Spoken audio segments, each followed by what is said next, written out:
I don't ever get up at 6 o'clock in the morning unless I have to open for work. But I don't work because of the government shutdown. So thanks, John Boehner. Such a liar.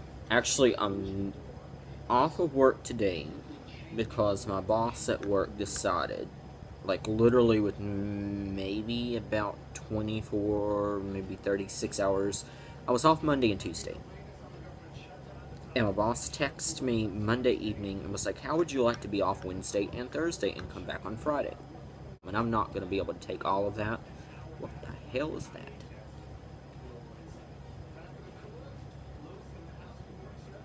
It's a UFO. Shit. Is this what happens when you wake up early in the morning? I wanted to talk about a number of different shows that I do reviews for. I'm just going to lump them all into one review here. And also some changes to YouTube. That's what I want to talk about first. YouTube is changing the way that we leave comments. Thank goodness. Because I actually had to change my settings for comments. It used to be, when I was doing just RuPaul's Drag Race reviews, I could just do a video, slap it up there, and just forget about the comments, because I would maybe get like 10, 15 comments a week, and maybe 200, 300 views. My very first video that was promoted by Sharon Needles on her Tumblr, that one got 10,000 views. That's been my most successful RuPaul's Drag Race review since, and it's also my worst video. Horrible. Actually had to take it offline completely for a long time because it was getting so many negative comments. But I just recently put it back up so you can go back and see how terrible it is. Because I was getting so many strange comments, mainly from Big Brother fans. Though the worst comments I was getting was RuPaul's Drag Race fans. So you all are bitchy. You're absolutely bitchy. But the Big Brother reviews, because Big Brother is a more interactive show, so there's more fan interaction than with RuPaul's Drag Race. There was actually a lot more people, and there's not that many people doing Big Brother reviews, so I'm one of the first pioneers of that. So I guess maybe that's the reason why I got so many views with one of my videos. One of my videos has like 15,000, 16,000 views. And it's the one about Aaron Grease, the racist on Big Brother 15. The video where I completely trashed her, I was getting death threats from Aaron Grease fans saying that I was being very harsh and I didn't like free speech. I was being called faggot and told to get AIDS and die and everything else. Well, a few weeks later, when I put a video on that I was becoming an Aaron Grease fan, then I was getting hate from everyone who had liked my previous videos, saying that I was a hypocrite, blah, blah, blah. I was getting a lot of hate. Aaron Grease, by the way, also now follows me on Twitter. So I gotta be careful what I say about her. Okay, I plan to do Survivor reviews every week, and today is a new episode that will be coming on, and I have yet to do my last week's review. And there's a good reason for that. Besides the fact that I've been busy, Survivor pissed me off because Rupert got voted off. He lost the challenge, and he's gone from Redemption Island.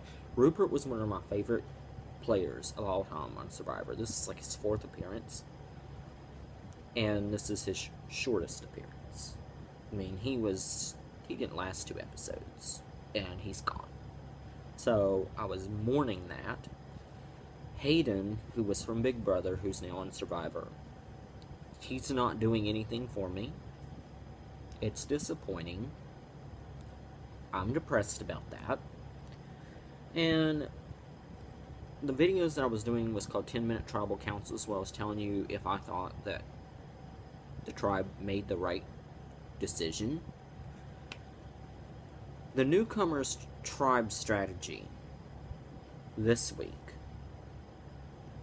because they lost again, and it's going to be the same way every single week. The newcomers are going to lose every single freaking challenge, and the veterans are going to win every single freaking challenge, because that's just the way these shows are designed. The newcomers decided if they voted off the girlfriend of one of the strongest members, one of the strongest returning veterans, that they might be able to get him to switch with his girlfriend, and blah blah blah. He won't try as hard on Redemption Island if he gets on Redemption Island, blah blah blah, and then he'll get voted out. You know, all this stupid crap. Rupert was dumb for taking his wife's position and going to Redemption Island. If Tyson has the opportunity to win, I don't think he's going to switch places. He's not going to give up a challenge. He's not going to do anything like that. It was a dumb strategy. So I think the fact that they decided to send Tyson's girlfriend, I think her name was Rachel, I don't even remember, send her to Redemption Island was stupid. And that's all I'm going to say. That's your 10-minute tribal council for this week. Now we're going to discuss RuPaul. So Logo is presenting this lost season, where they basically replay season 1. I mean, they did it for years, so why are they doing it again? It's not like it's a lost season. I was watching the lost season when it was reruns during season 2.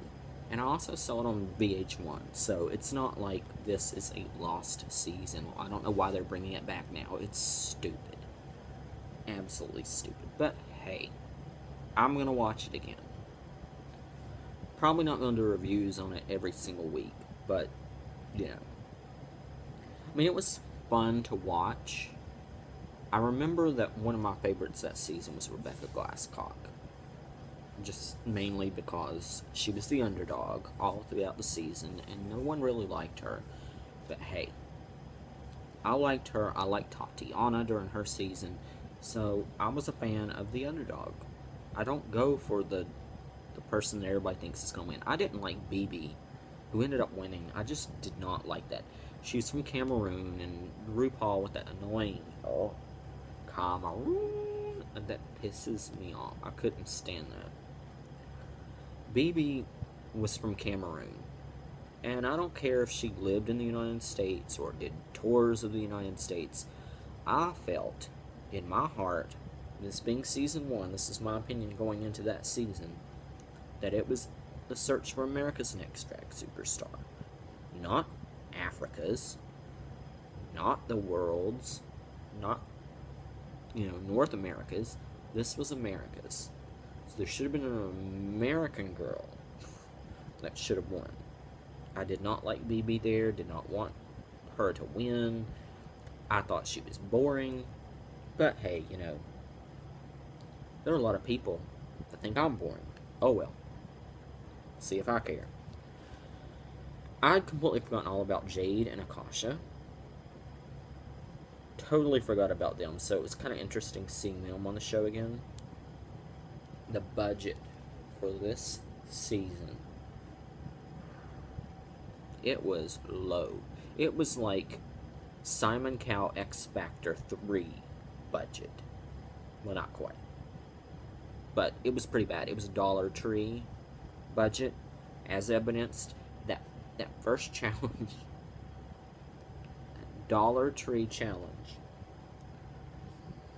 that was just a metaphor for this entire season. If you haven't seen the Lost season, you're going to be surprised, because these challenges were really thrifty throughout the rest of the season. And I missed Michelle Visage. I forgot that she came in like season 3. Mike Ruiz was the main judge on the panel. I am so glad that after season 2 he got relegated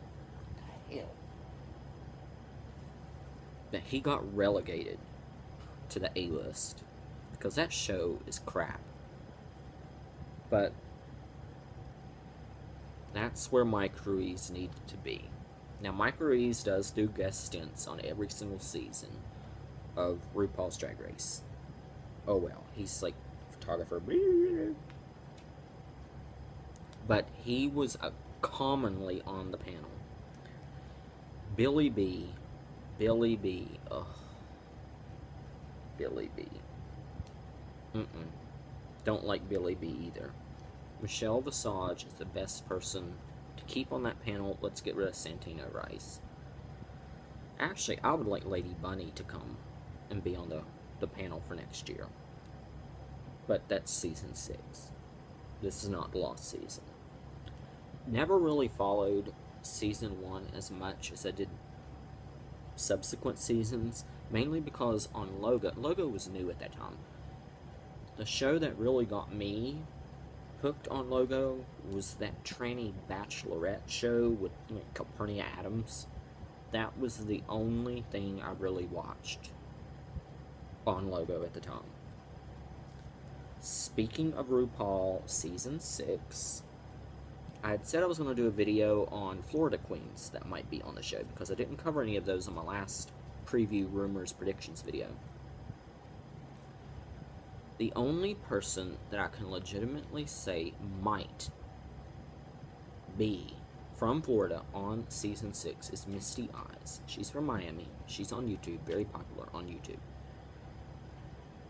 She was active though for part of the summer, she disappeared for a little while, supposedly went on a RuPaul's Drag Race cruise, which is certainly acceptable and it's perfectly plausible. She, on that very first Drag Race cruise back in December, she was supposed to go on that one. Don't know if you remember this, don't know if any of you went on it, but that cruise was originally supposed to, come out of Tampa. It was supposed to leave here in Tampa. I had already put in my reservation. I was planning on going and everything. Well, when they decided to make that last minute, it wasn't last minute, it was like maybe 1 or 2 months before, they made the decision to move the cruise ship, completely changed cruise lines and everything. It was no longer going to be leaving Tampa, it was going to be leaving Miami, which is closer to her.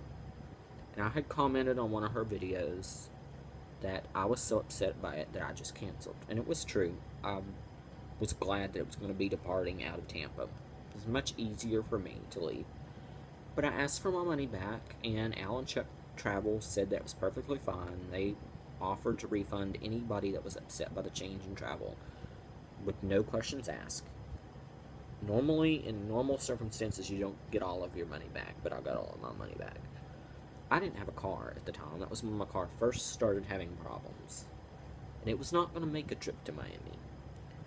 And she had made a snarky comment back to me that she thought it was kind of dumb that I would cancel on a cruise just because I didn't have gas money. Misty Eyes, I like her videos. She does these Ask Misty Eyes videos, and they're very nice. I like them. But she's a little bit snarky. Gia Gunn, who a lot of people had criticized my previous video that she wasn't on it. Well, the main reason why she was not on my previous video is because I had no information on her. The only thing I had, supposedly, was that she had died. There was a lot of news about drag queens dying at that time. And supposedly, she had died of a heroin overdose. That was the story, so I didn't cover her. Turns out she's back now, social media tweeting and Facebooking and all of that crap, so apparently she didn't die. I don't know if she faked her own death or whatever, just as an excuse to get out of town so she could be on RuPaul's Drag Race, because they can't tell you that they're going to be on the show, so they have to make up excuses. You have some saying they went off to Africa. You have some that say, they went on a cruise. But to say and allow the rumors that you died of a heroin overdose, that's pretty low. That's a terrible publicity stunt. And if that is true, and if she is behind those publicity stunts, I'm not going to like her for season 6.